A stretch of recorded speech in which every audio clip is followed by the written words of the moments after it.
everyone, welcome to the Ginger Gaiden channel. I am Kira, and today I have my friend Grave with me here today. Hey everyone.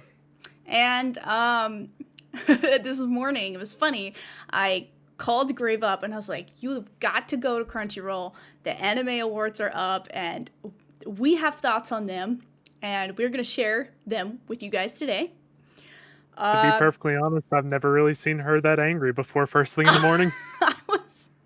I know that, like, not to put everything into awards, like, whether that be, like, the Game Awards or especially the Crunchyroll Anime Awards, but, I mean, I always go into these award things with, like, a sense that, like, not everything is going to be what I want, but this is on a whole other level of just...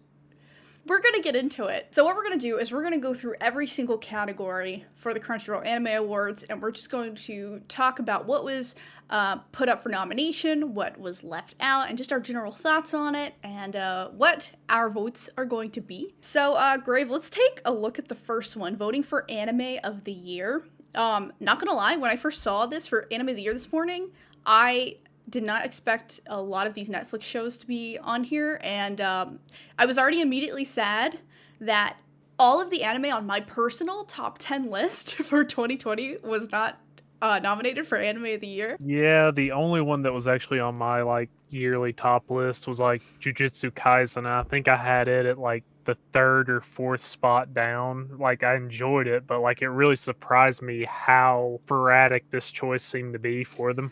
Right, it's so early on and with Jujutsu Kaisen because, now, the second part of season 1, I guess, is airing right now. So there's only like 14 or 15 episodes out, probably. It's good, but like you're saying, it's still very early on. There's a lot more, as far as series go this year that had a much better base built up previously than it.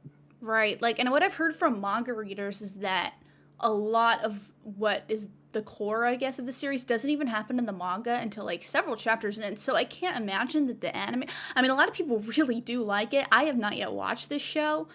So it is really good. Yeah, and I'm definitely I'm sure when I watch it, I'll definitely see why it got put on here. But yeah, it's as you said, just all of a sudden maybe just thrown on here maybe because of its popularity. I'm hoping it's a genuinely good show. Personally, I did watch Eizouken, and I do love it. It didn't even make my personal top 10 list for 2020.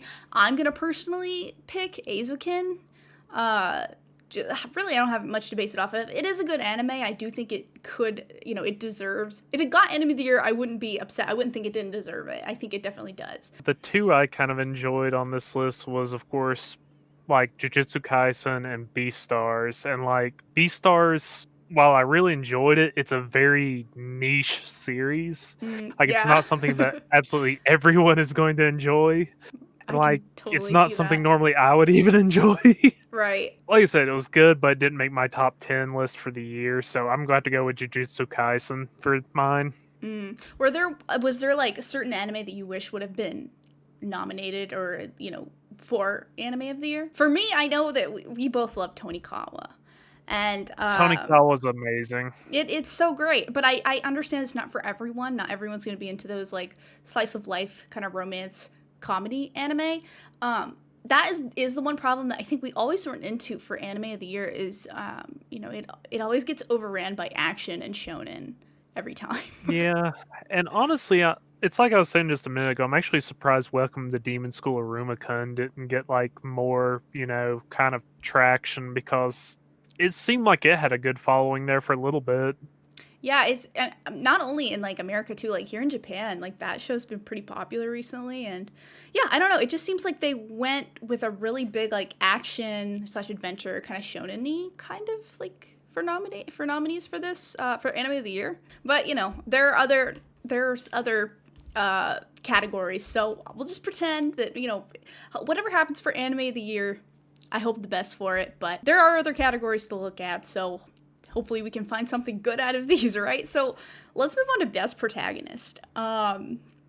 This one makes me mad for a certain reason. Now, I am a fan of Haikyuu. I love the anime a lot, and I love Shoyo Hinata a lot as a character. But I just think, you think about Haikyuu, I think the anime the first season released back in 2014, I believe.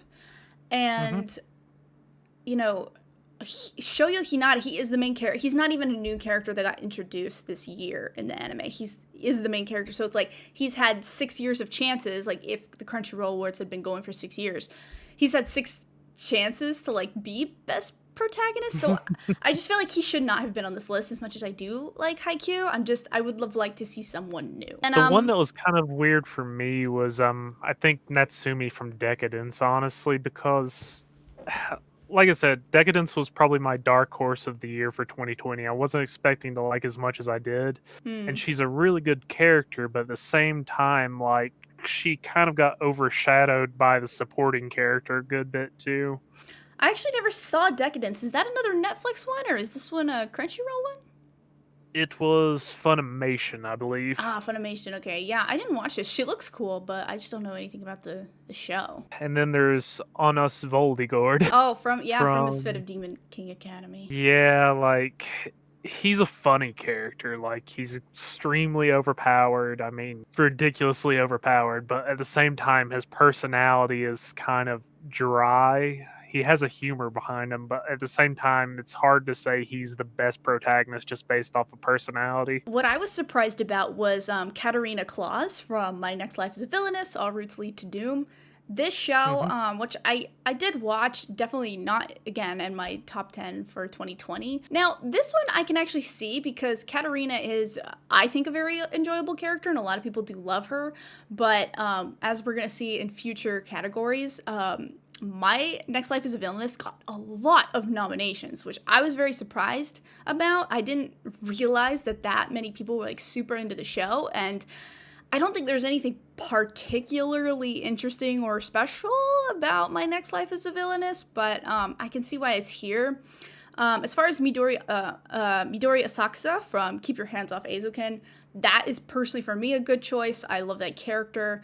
I'm probably going to have to vote for Midori Asakusa from, again, another vote for Keep Your Hands Off Eizouken. For me, I'm probably going to give it to Katrina just because it was between her and Yuji, and in the end, like out of those, she would probably be the best one in my taste for what they picked out. All right, so now we're going to move on to Best Antagonist. And let's see. We've got Overhaul. That makes sense. They're always going to add My Hero Academia ones, which I personally Yeah, always feel like MHA is just so big. I feel like if you throw it into a category, it's going to take it. So I really do think that Overhaul is going to take this one personally. I agree with that because honestly, Overhaul probably had the most like antagonistic presence out of all these that were nominated. Now, you had some opinions on Rachel and Echidna specifically. Yeah, like one with Echidna, like her presence, while she technically kind of is an antagonist, she didn't really do that much that was that antagonistic throughout the series. If anything, she was actually kind of like a supporting character to a certain extent.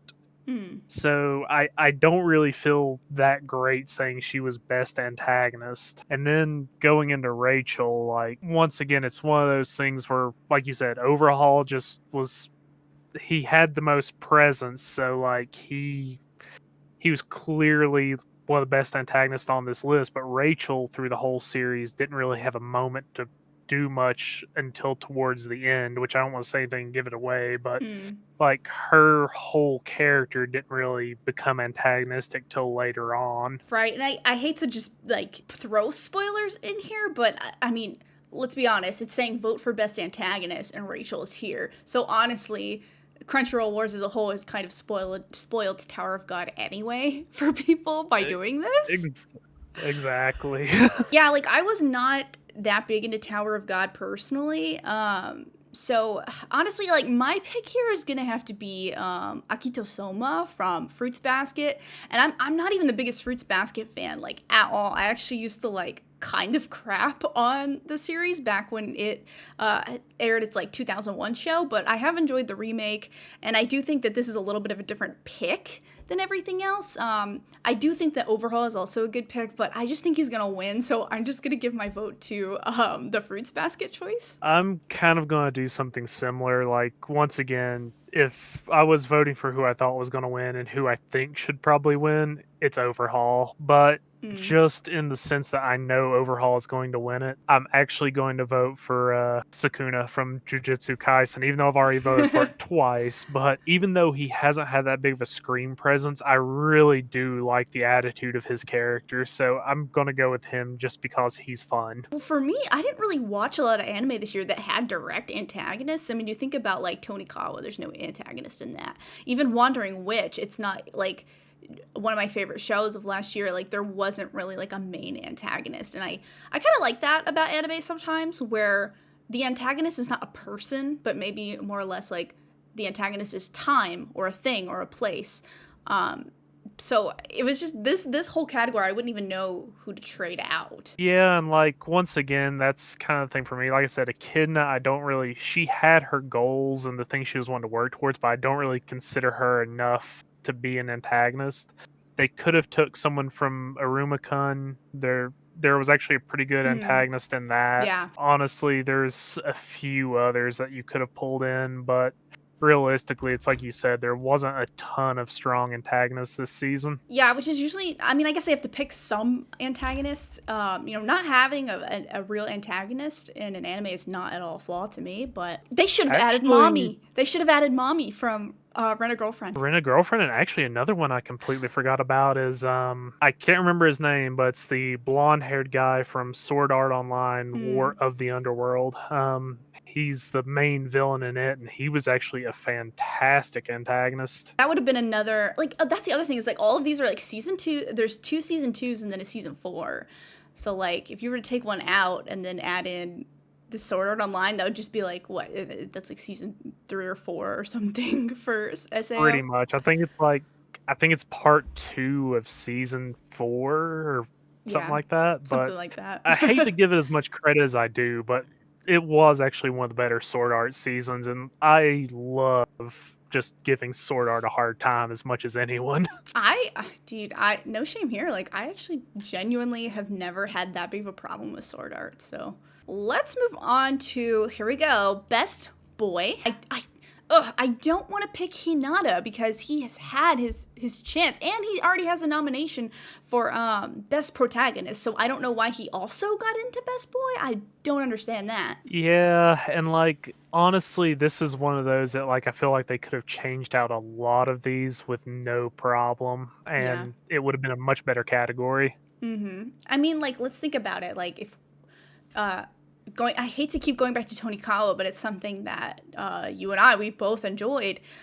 Put Nasa-kun in here, like, as best boy. A lot of people love him. NASA would have been fantastic. Once again, Aruma from Aruma-kun would have been fantastic. I am shocked that he didn't get on here. I actually am too, because he would have been a much better choice than Kun from Tower of God. Like, Yeah. honestly, there was the dad from Kakushigoto. Yeah, that would have been a Like, good one. he was actually a super nice character.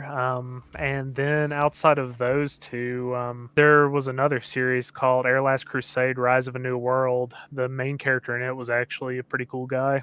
To be honest, I have no idea who I'm gonna vote for in this. Like, I as much as I don't, I'm so mixed because I do love Hinata Shoyo from Haikyuu as a character, but I'm just gonna go for the Kun pick from Tower of God because I don't want to encourage them to keep putting like characters that were introduced in 2014 in a 2020 or 2021 awards show.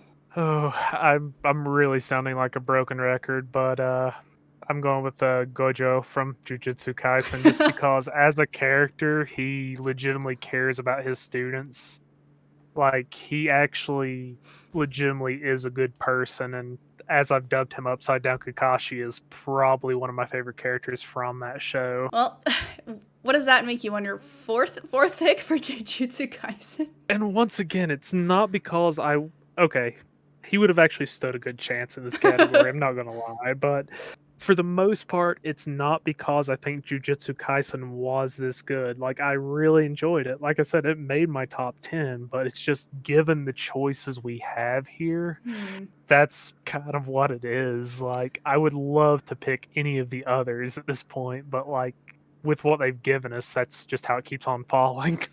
Yeah, it's like I never would have really given anything to Tower of God, but you know. Okay, well, the only thing we can do is move on to usually one of my favorite categories is Best Girl. And let me tell you, when I saw this, I think it was at this point of me scrolling through these awards where I messaged you this morning about my anger. So I am happy to see Rent a Girlfriend here finally. I can't believe it took this long for Rent a Girlfriend to show up. I felt like that was pretty popular and fairly well-loved show last year. So, we have Chizuru from Went to Girlfriend. I think Sayaka Kanamori from Keep Your Hands Off Eizouken is an amazing choice, too. But again, we have Katarina again from My Next Life as a Villainess, who, here's the thing, I think if you already have, like, another nomination, like, for example, Katarina was in the protagonist nomination, I feel like maybe you shouldn't get another chance, maybe? I get why people like her, but I would have switched her out. I'll probably go into this a little more later once we get through all the categories, but like I'm kind of unhappy with how it's like a 6-choice bracket. Like I don't mind her being in there, but in that situation I think you should have more choices. Yeah, I agree with that because a lot of these I haven't even seen. The Great Pretender and Dorohedoro, I have not seen these two shows. So I don't know anything about those two characters, but I've seen enough of The Great Pretender to know who she is, and like she is a kind of cool character, but I wouldn't really classify her as like best girl. I think one of the most important things for the best girl and best boy category is that the characters are memorable, right? And I think that Chizuru from Rent a Girlfriend, she's memorable. Sayaka from Eizouken is memorable to me. I'm actually shocked that Kaguya-sama made it on here because, again, like the first season of that aired in 2019, so I get that the second season aired this year, but I feel like, that was a character that was introduced the year before. They could have taken her out, as much as I love Kaguya, and replaced her with, in my opinion, Tsukasa from Tonikawa, or Elena from Wandering Witch would have been my picks, but I pretty much agree with what you've been saying. Like a lot of these that keep on popping up year after year, I don't think should be on here. Chizuru from Rent a Girlfriend, I agree with. I like Kaguya the best out of all these characters. Katrina I'm okay with, but I wouldn't really put her on this list. If I was going to change them out with somebody, it would probably be like Tonikawa would definitely be a top one. Wandering Witch. yes, Outside, I agree. yeah. Wandering Witch. Outside those two, like you could go with Uzaki, even though Uzaki wouldn't be my first choice. Like I'm was shocked still she's not very on popular, here. and I mean I know she would have no chance of winning, but probably one of my top picks for best girl of 2020 would have to be Echidna. Well, the good thing about this category is that you don't have to vote for Jujutsu Kaisen again because it's not on here. Oh, thank everything. This one is not that hard for me. As much as I want to give something from Rent a Girlfriend a vote because this is one of the only categories that it's in, I'm gonna have to once again give it to Keep Your Hands Off Eizouken. Sayaka is just she blackmails everyone in the show. She's so smart. She deals with all of her weeaboo anime friends and really cares about them and wants to get stuff done. So I think she's really the reason why I even liked Eizouken as much as I did. So I'm just gonna vote for her for that reason. So this is your Jujutsu Kaisen? Yes, basically. Like Eizouken is my Jujutsu Kaisen. I think this is the third vote I've had for it. My favorite character I would probably have to say is gonna be Kaguya, but like you're saying, I don't really want to vote for like past characters that much, so I'm actually going to go with the Rent a Girlfriend. Once again, I don't think that she's really best girl because so much of her personality is an act throughout the show. Yeah. She's memorable in the case that like she's the main character. She's the main girl rather. So, but it would have been interesting to throw in other Rent a Girlfriend girls in here, but I get why, they don't have the space for it. Well, with Best Girl category behind us, let's go to Best Opening Sequence. This one, these are sometimes hard to remember for me. I'm just going to go out like very easily and just say, here, once again, I'm going to pick Keep Your Hands Off Eizouken because Easy Breezy was such one, honestly, I think one of the best openings of in 2020 anime. Despite, Eizouken not getting into my top 10, that doesn't really mean much to me, like I still love the show. The opening is fantastic, so I'm gonna have to go with that. So going into it, like you said, Izoken is one of them. We've got Beastars, we've got Kaguya-sama Love is War, Jujutsu Kaisen, The Great Pretender, and Haikyuu. Hmm. So this is going to come as a huge shock, but I'm probably going to go with Kaguya-sama on this one. Oh wow, even as a season two. Just because as a season 2 in this case, it's not as bad because they can have different openings from season to season. Mm, They can have, like I said earlier, like different animation studios. So certain categories I'm okay with season 2s, mm. this being one of them. And I'm not picking Jujutsu Kaisen. True, that's true. You could have done that again, but that's a good point. Like, I think that I'm trying not to be too hard on the nominations of like, oh well, this is a season two, so it shouldn't count. But as far as like this category, the as you said, the songs change, so I think it is fine. Okay, so that one's pretty easy. Not much to say there. We're gonna go on to best ending sequence. This is gonna be hard for me because I will be honest with you, I don't even remember almost any of these openings here. We have Inspectory, which is the first time that one's actually come up. Yeah, that which is surprising. I thought the show was pretty big when it first came out. It was enjoyable. I was actually it didn't make my top 10 list, but it was very enjoyable. So really, I'm probably not going to even vote in this category. I am going to go with Inspectory just because It's it's there. more of a classical ending, so like it's more of an old school song. And once again, I don't want to vote for Jujutsu Kaisen, True. so Give it I'm your eighth actually going to vote. go with it.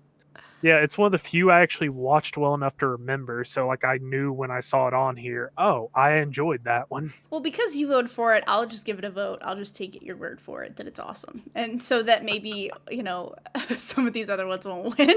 Okay, so next category is these are going to be hard for me. Best voice actor performance. This is Japanese voice actors.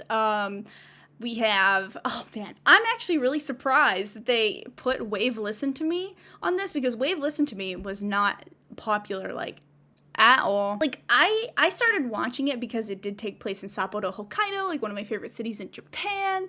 And the voice acting for this character is genuinely really good, but the anime, Agree with that because I started it and like it was just so hard to keep like my interest in it because of the way the story progressed. And I do agree that it was fantastic voice acting because of the simple fact so much of the performance was based around voice acting because it yeah. was a radio show host. It's a show that throws way too much at you way too fast. Yeah, like once again, I understand why it was nominated for this, and it probably does have some of the best voice acting, but it wasn't really popular to the point I would expect anyone to know that or vote for it.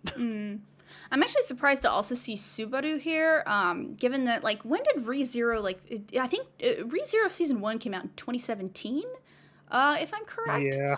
And And this is actually part 2 of season 2, so yeah, it's weird to kind of see him here again. I think that the voice actor for Subaru he's really good, but that work to me is like, I listened to it in 2017 and I'm not really going to vote for it now. This time I'm actually not going to vote for Keep Your Hands Off Azuken. Again, surprisingly. And again, with these last three over here, I'm not really sure about these because I haven't watched any of these ones. Between Toilet Bound, Hanako-kun, Jujutsu Kaisen, and The Millionaire Detective, which The Millionaire Detective I really am interested in watching. I'm going back to Jujutsu Kaisen. Once again, I really like Gojo's character. Like he's actually super fun and he's part of the reason I actually like the show as much as I do. I'm gonna have to vote for Minare Koda because from Wave Listen to Me, not because like the show is good at all, but just because if there's anything to appreciate about Wave Listen to Me, it is this character and the voice acting. So I'll give it that. I do think that Sayaka Kanamori from Eizouken is also really good, but I'll change it up a bit. I don't think a lot of people are gonna vote for Wave Listen to Me, so I'll give it a vote. I do agree with that actually, because if I felt like it actually had any chance at all of winning, I would probably vote for it because once again, so much of that performance revolves around it being a radio host and talking that she did a fantastic job. So Yeah. actually I would probably vote for her, like, if I felt like I had any chance at all. Yeah, the thing is, it just doesn't. I think I think Jujutsu Kaisen is probably gonna take this. All right, next one is one that I'm probably really not gonna know. This is the vote for the best voice actor performance for English dubs. Now, I know a lot of these names, but I don't know how they performed in some of these because a lot of these I watched in Japanese. I don't know what did you watch any of these in English? Clips of a few of them. I haven't watched a whole episode of any of them in English. Johnny Young Bosch and Crispin Freeman, they always are standouts to me. They've been in the industry for a long time. They hardly ever do a poor. I don't think they've ever done a poor job doing any of their characters. So I'm sure that based on if people are voting based on voice actors alone, I think one of these two might win it. But Crispin Freeman and Fate, like, I enjoyed it. Like, he had a good voice for it, and like I really do love that character. It's actually probably one of my favorite Fate characters of all time.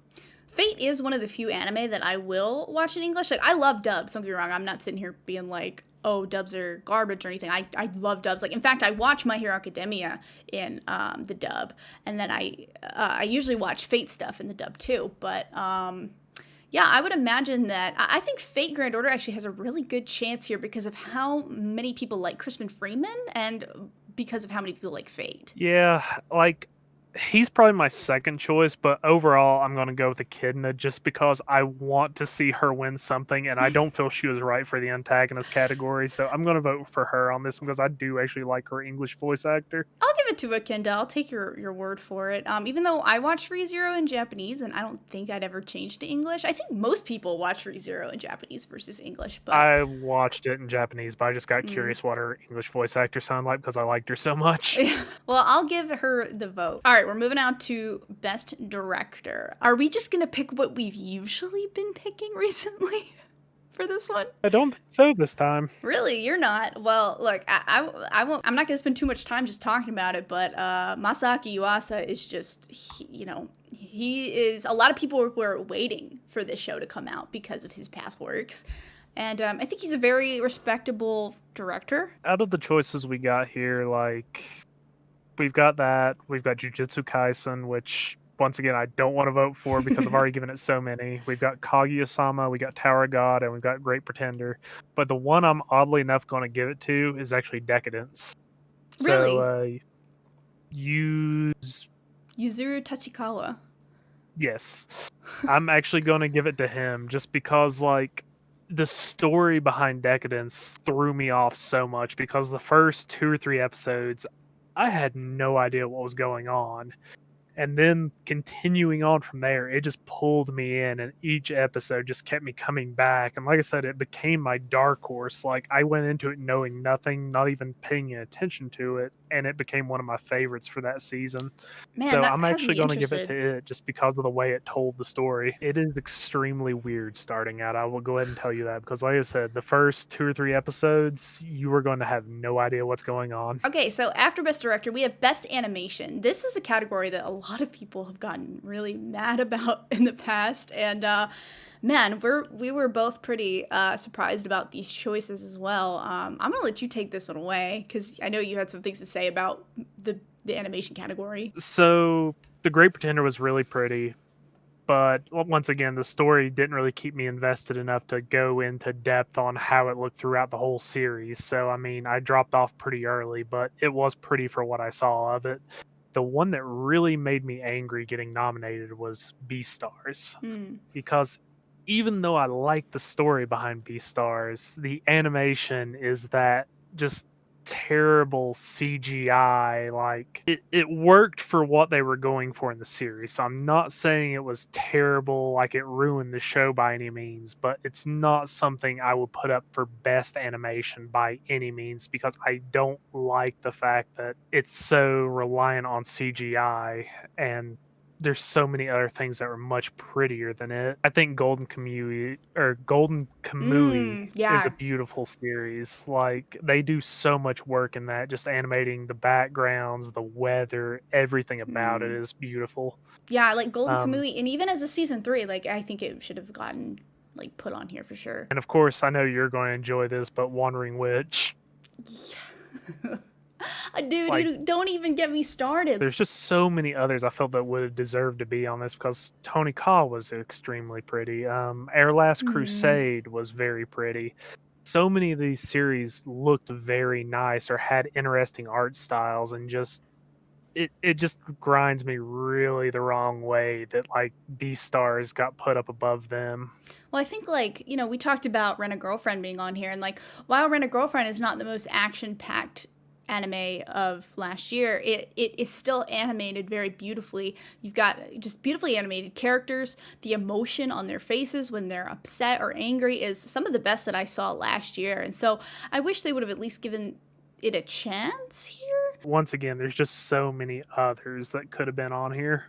Yeah, and I'm gonna give my vote to Azukin once again, mostly because like there are a lot of interesting because Azukin is about making anime, and so like there are instances where like a lot of what you see on the screen is just like hand drawn. But I guess we're both going. What you're going with Jujutsu Kaisen, and I'm going with Azukin. Once again, it just goes Number to 6. show something like that. Yeah, it just goes to show that like there was really no variety in a lot of these nominations. So moving on to best character design, this is usually one of my favorite ones. Again, we have, gosh, it's like every time we go to a new category, we just end up talking about the same shows. Almost every That's time. kind of it. Tower of God, as stylized as it is, I'm not particularly like fond of any of the character designs. And then I feel like a lot of people are going to be biased for Yashahime. Yes, like Inuyasha and Rumiko Takahashi and stuff like has that very specific style of drawing and characters and stuff. But I feel like a lot of people are just gonna, because they like the fact that they're the kids from Inuyasha, from the characters in Inuyasha. I feel like a lot of people are gonna be biased to just like pick Yashahime. It's like, oh, you basically combined these two characters and made a baby, you know? That's fair, to be honest, and I've kind of got like a similar opinion on it too, because like most of these, like, once again, Tower of God, some of the characters are kind of cool, but none of them really stand out as being, oh my god, they're my favorite. Mm-hmm. I've not seen Toilet Bound, Hanako-kun, or Izukin, so I can't really say anything about them. B and A, I've seen enough of to know that the like white-haired wolf dude is a pretty cool character. There's the red raccoon girl, she's kind of cool. But once again, it's one of those that like just didn't really pull me in. Then the Great Pretender, most of the characters are just normal people, so it's Mm. nothing like overly creative. Like there's nothing really new there. And once Yeah. again, Yashahime, like you're saying, is going into just everyone is kind of probably going to pick it because of nostalgia, more or less. Yeah, like they're just gonna be like, oh, well, this character looks like Gogome and Inuyasha squished together. I'm gonna pick that. And like, I do think that the Yashahime characters are really well designed, like based off of like, of the original Inuyasha, but I do think that people are going to be kind of like biased towards it. Great Mhm. Pretender, of what I've seen, like of some of the characters, it's good for like, as you said, they're very normal looking characters, but at least like the designs of those characters are as cool as they can be for normal looking characters, if that makes sense. Am I really going to give it to Azukin again, even though I think that like Azukin doesn't particularly stand out to me as much. I know like there's a lot of Azukin fans that are gonna be like really mad about that, but it doesn't stick out that much. But really, I'm just trying to think of shows that really stuck out to me in terms of character design. Well, you know what? I'm just gonna throw this in here. Wandering Witch. I think that every character was introduced was really cool and unique looking. It I didn't agree with seem that because they generic. put a lot of thought into each of their personalities for their character design. Right. And like the characters from that show are memorable. And I think that character design goes a long way with making characters memorable. So, Wandering Witch didn't get any nominations for like anything in Crunchyroll Awards, so I'm just gonna keep talking about it, quite frankly. The one for me that, and this is going to sound really funny, if I was going to sub one out, I would probably actually have to put in Peter Grill. Really? Just Oh, that's true. because it had a very good variety. Like, Hmm. it was interesting, even though it was your average lewd show. Like the character designs were really cool. It's funny you mentioned Peter Grill because that makes me just think of Ishizoku reviewers. Yeah, and that was another one that had a lot of very unique characters, to be honest, even Yeah, though, like, that's not your normal show that you'd see on these. right. Like just, but to me, that like a lot of what, well, this sounds so weird, but a lot of what makes reviewers and even Peter Grill more memorable is the creativity put into the characters. So it would have been cool to see that.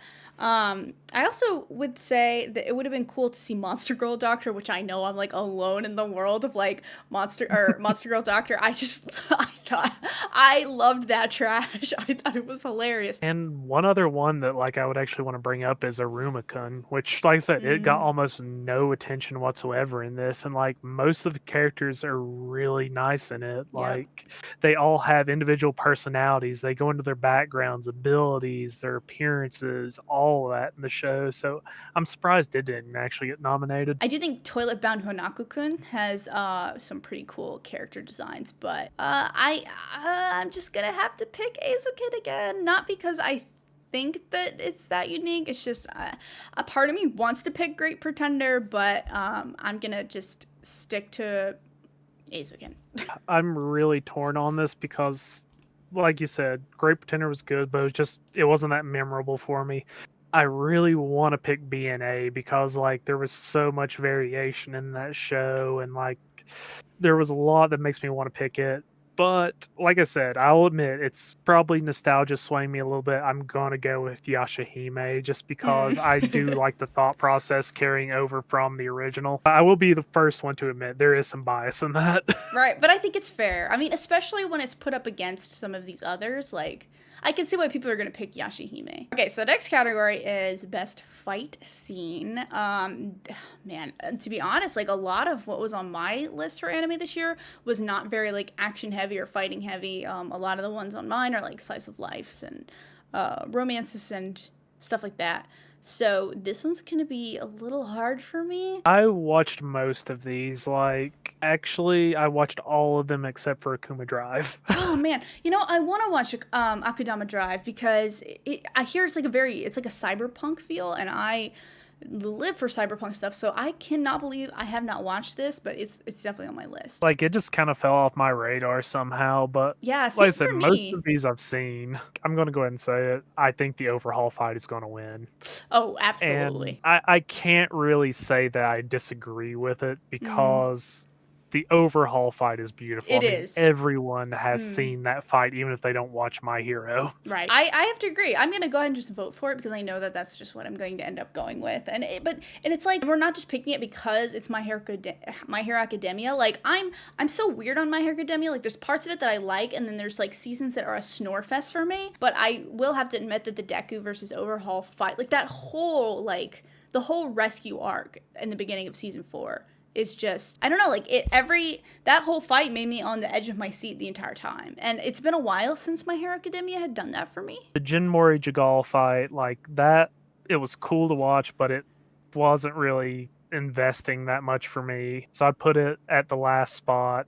I Hmm. do the Gojo versus Skuna fight as probably my next because it was just kind of too short to really like be up there. The Jin Mori Han fight, that was actually a fight with a lot of emotions and like kind of a thing between the characters, so I put it at 3. This is gonna sound weird because I gave Wave Listen to Me a hard time for this because I didn't think it had a chance of winning, and I've already said Overhaul is going to win, but I'm actually going to vote for the Sword Art Online fight, Broccoli versus Vecta, Hmm. just because I know Overhaul is going to win, but I did really like Broccoli and his like whole fight against the villain in that. Yeah, I mean, a lot of people give hard time to Sword Art Online for the way it's written, but I mean, um, Sword Art Online just, I guess they have the budget for it to make these really awesome fight scenes. Yeah, and like I said, hands down, I will say the My Hero Academia fight was prettier. Like, Hmm. once again,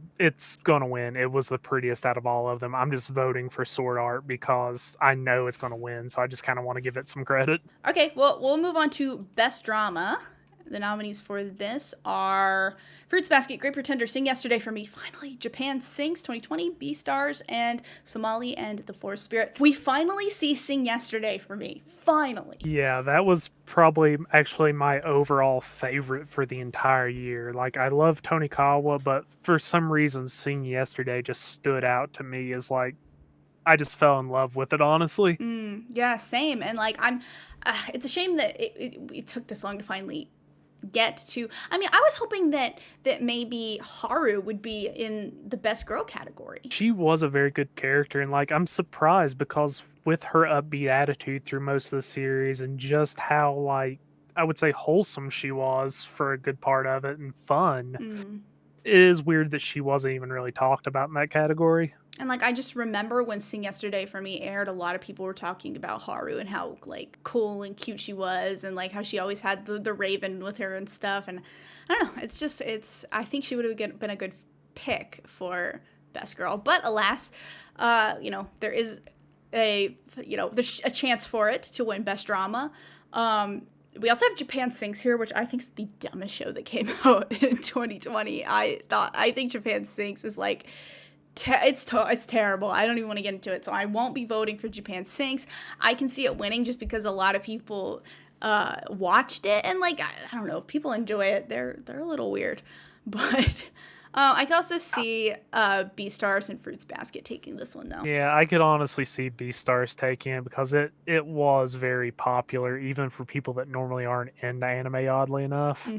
So I could see it coming out this very strong. Like, for me, personal choice, hands down, I'm going with Sing Yesterday for me. Like, there's Yeah, no even considering any of the others. same. But I could see Beastars winning it. Yeah, the thing with Beastars is like, it is very popular, and it's, as you said, like, it gained popularity even like outside of like the anime space. And I think that's just what Netflix does, though, because at first glance you look at it, it's very anime stylized, but people might not immediately think, oh, it's an anime. So I do think that because of its immense popularity this year, yeah, it stands a really good chance. If Sing Yesterday for Me takes this, I will be so shocked. I will be thrilled if it actually wins, but I will also be like Something. very surprised. It's just something. I wanted to win something. I don't know. Let's go to Best Comedy. Best Comedy. Keep Your Hands Off Eizouken, Kaguya-sama Loves War, Sleepy Prince of the Demon Castle, Villainous is on here, Kakushigoto, and of course Misfit of Demon Academy. Oh man. So I was really looking forward to Kakushigoto, and then I watched it, and I was actually like, I didn't think it was that funny for some reason. I think maybe some of the jokes just kind of like went over my head for some reason, but I don't know. It's not going to be Kakushigoto for me. I also didn't think that My Next Life as a Villainess was like that funny either. Now, Kaguya-sama Love is War, I think out of these is the funniest in my opinion. As much as I don't want to vote for a season 2, I might just do it. You might think like, oh, well, why aren't you voting for Eizouken again? And Eizouken has its funny moments, but I don't watch it because it's a comedy, necessarily. I watch it more for the characters and the adventure and the experience that Eizouken is, whereas I watch Kaguya-sama because it's hilarious. So That's fair, and like yeah, most of these have very different like comedy styles to them as well. I'm just gonna have to vote for Kaguya-sama Love is War. Because out of all of these, I don't want to have to vote for a season 2, but I don't think I'm going to vote for Sleepy Princess because, like I said, there was something just off about it to me. Eizouken, I didn't watch. Villainous, it was funny, but the jokes were kind of like dead ended. it's well, like My Life as a Villainess, it's like the same kind of comedy that you see in a lot of how do I put this? I personally think it takes the worst of like isekai anime and then reverse harem anime. It takes the worst comedy from those and puts them together, in my opinion. So that's why, yeah, that's why I just don't. It just wasn't.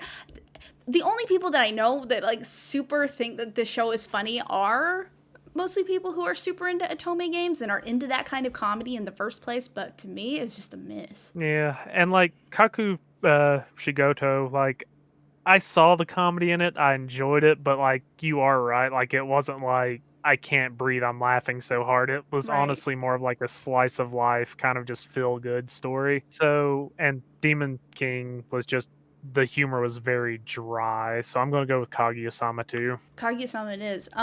The next category is, well, actually, before we move on, what other show would you have liked to see in comedy? Because for me, I was just breaking down, crying, laughing at shows like Oshibudo, which I've talked about. That also did not get nominated in any thing for Crunchyroll, but Tonikawa and Rent a Girlfriend are like the first ones that come to mind. That I'm just like, these ones seriously didn't get a nomination for best comedy. That's crazy. To be honest, I'm surprised Uzaki-chan didn't get nominated. Yeah, that's a great point. Out of them, like I enjoyed the other two, but like Uzaki-chan was hilarious to me. So going to best score, this is what I hate about it. It's the same. Look, we're looking at the same anime over and over and over again. Pretty much, and like this one's kind of hard for me. I don't have a ton to say about most of these Mm, because again, like nothing overly stood out. yeah.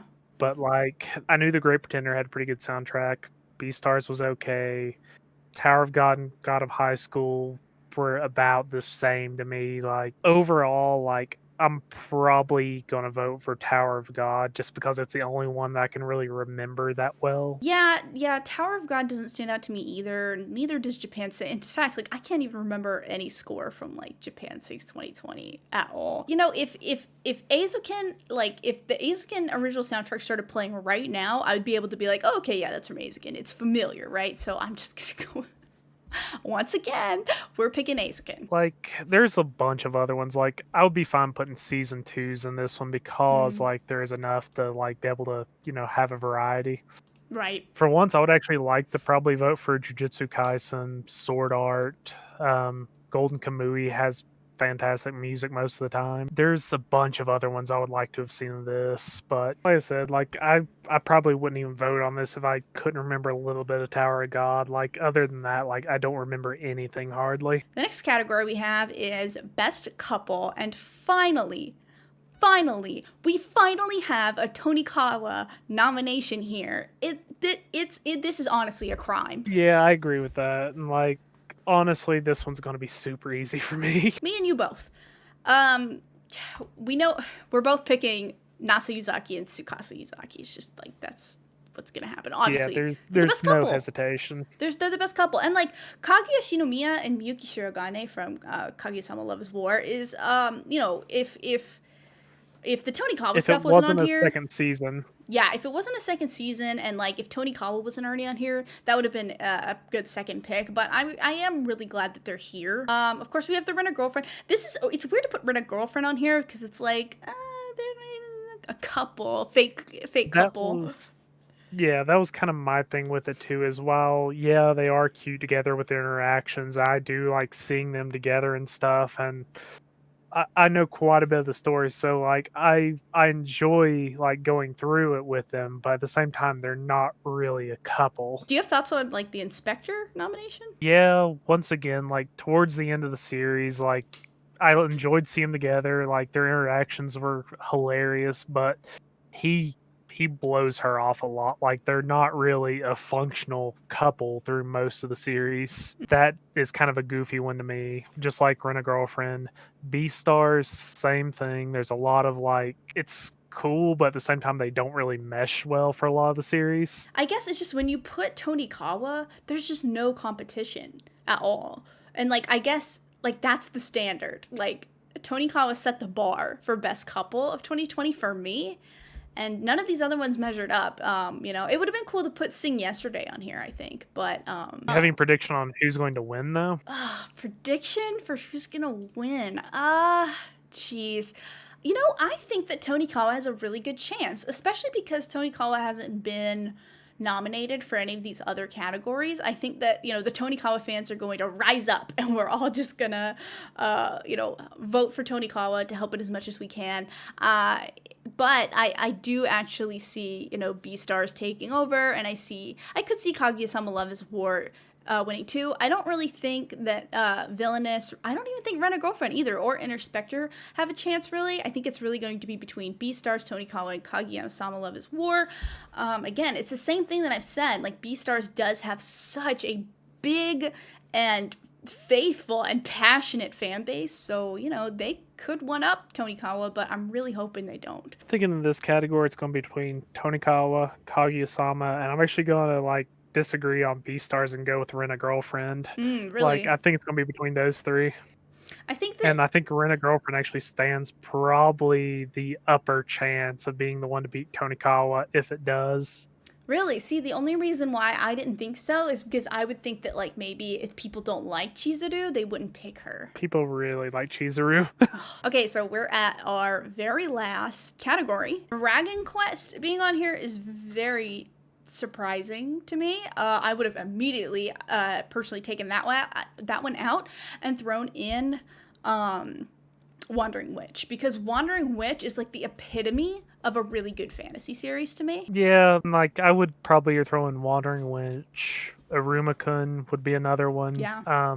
There was so many could have gone on here, and this was just another one of those like really odd selections they picked. Like, heck, even stuff like Shizuoka Reviewers or Peter Grill or something like that. Well, and like this goes into something we've complained about the whole time we've been doing this, but once again, like season twos, I'm not the biggest on a season 2 for this because like I said, we've seen most of these worlds. It's not like they're going to a different place each time. Yeah. But in this case, like for what we were given choice wise, like they could have put Sword Art Online on here. They could have put Is It Wrong to Pick Up Girls in a Dungeon? Because those are huge series, and I'm not sure why they didn't put them on here because they had no issue picking other season 2s. I hate to keep fighting the Wandering Witch thing, but the reason why I am is because, like, think about Wandering Witch. It's like Elena, she travels to all these different countries in this one world. I mean, the world building in a quick 12 episode series is honestly phenomenal for something that's, again, only 12 episodes. So, like, it takes a lot for me to like fantasy. I'm more of a sci-fi person. You know, like, if I had to choose between Mass Effect or Dragon Age, I'm always going to pick Mass Effect. So I prefer sci-fi. But Elena, for some reason, like, made me fall in love with fantasy again, or Wandering Witch rather, and the character Elena made me fall in love for best fantasy. And it's like, it's one of those things that's like, okay, look, Ascendance of a Bookworm, it's part 2, it's season 2. Why not take that one out and add in an anime you haven't even put in the nominations yet? Like, you know, Wandering Witch. To be honest, like that's kind of how I'm with like Decadence on this one because like I said, I love Decadence, but at the same time, it's like a sci-fi / fantasy. So whenever I hear fantasy, it doesn't instantly come to mind. And then Dorohedoro, I didn't realize that was like fantasy. I don't know. I guess it depends on one's definition of fantasy as well. Pretty much. Like I said, like for this one, I'm just surprised by the choices just because if they were going by their standard, there should have been more season 2s in this, to be honest. And Wandering Witch would probably be the one I would vote for just because of, like you said, the world building in it. I guess are you voting for Decadence, I assume? I'm actually going to vote for ReZero. Oh, really? Okay. Even though it's a season 2, like I'm going for ReZero just because for some reason Decadence just doesn't feel right calling it like pure fantasy. It looks like we'll be able to vote for these every day until January 22nd. And I'm probably not going to be on here voting every single day, except for Tonikawa. We should probably vote every day for Tonikawa. And I will do Sing that, Yesterday. but yeah.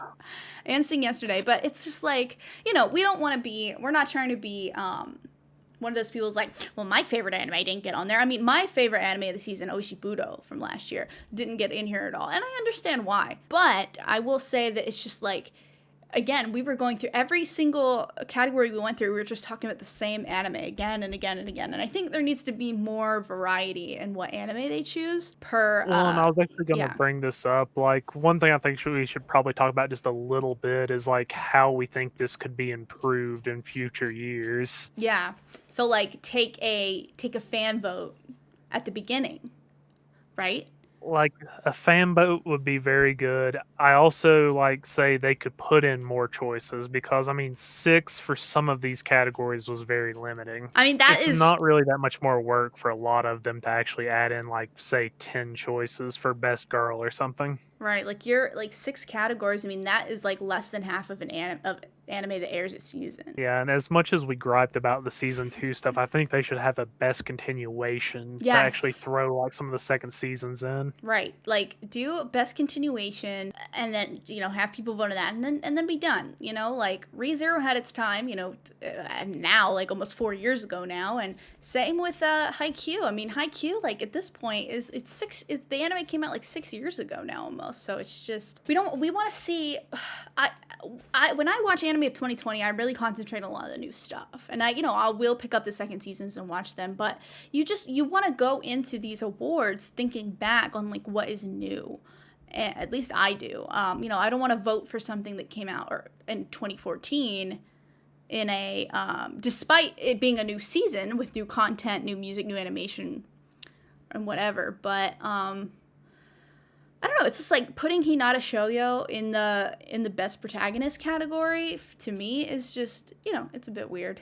I agree with that, and like I said, like, even whenever I do, like, my hype list before a season or I'll do, like, my end of the year season, I always try to divide out the second season, so, like, I'll normally do all the new stuff at the top, and then, like, I might list my favorite, like, 6, like, second seasons towards the bottom of my end of the year list, so, Mm, like, I try to keep it focused on the new stuff coming out, but I right. still pay attention to the second season, it's just I keep them in different categories. Same, like, I mean, my top 10 from 2020, none of them were continuations or second seasons.